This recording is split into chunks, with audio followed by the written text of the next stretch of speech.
মাদ্রাসা শিক্ষার্থীদের উপর গণহত্যা এবং শিশু হত্যা সংঘটিত হয়েছিল।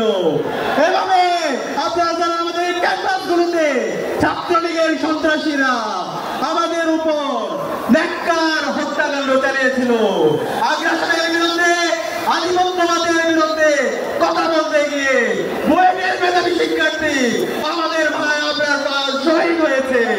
এইভাবে গত 16 বছরে আমাদের নেতৃবৃন্দকে আধিপত্যবাদের বিরুদ্ধে কথা বলার কারণে, আগ্রাসনের বিরুদ্ধে কথা বলার কারণে শহীদ করা হয়েছে।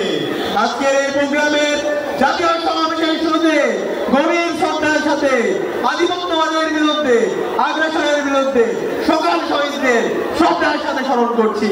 সাথে সাথে জুলাই বিপ্লবের আবু সাঈদ ওয়াসিম শান্তা থেকে শুরু করে শহীদ আলী রায়হান 2000-এর অধিক যে সমস্ত ভাইবোন শহীদ হয়েছে, সকল শহীদদেরকে শ্রদ্ধার সাথে স্মরণ করছি। আল্লাহ পাক সুবহানাহু ওয়া তাআলা সকল শহীদদের জান্নাতুল ফেরদাউসের মেহমান হিসেবে কবুল করুক। আল্লাহুম্মা আমিন।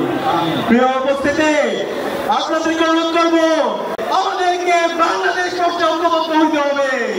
দেশের স্বাধীনতা, সার্বভৌমত্ব, অখণ্ডতা প্রশ্নে, বৈষম্যহীন বাংলাদেশ নির্মাণ করার প্রশ্নে আমাদেরকে ঐক্যবদ্ধভাবে কাজ করে যেতে হবে। সেই লক্ষ্যে আজকে বাংলাদেশ জামাত ইসলামী যে 7 দফা আমাদের সামনে নিয়ে এসেছে, সেই 7 দফা বাস্তবায়ন না হওয়ার আগ পর্যন্ত আমাদেরকে আরেকটি বিপ্লবের ডাক দিতে হবে। আমরা কি প্রস্তুত আছি? আগামী বিপ্লব হবে ইসলামের বিপ্লব ইনশাআল্লাহ। আগামী বাংলাদেশ হবে ইনসাফের বাংলাদেশ। বাংলাদেশ জিন্দাবাদ, বাংলা ইসলামী ছাত্র শিবির জিন্দাবাদ।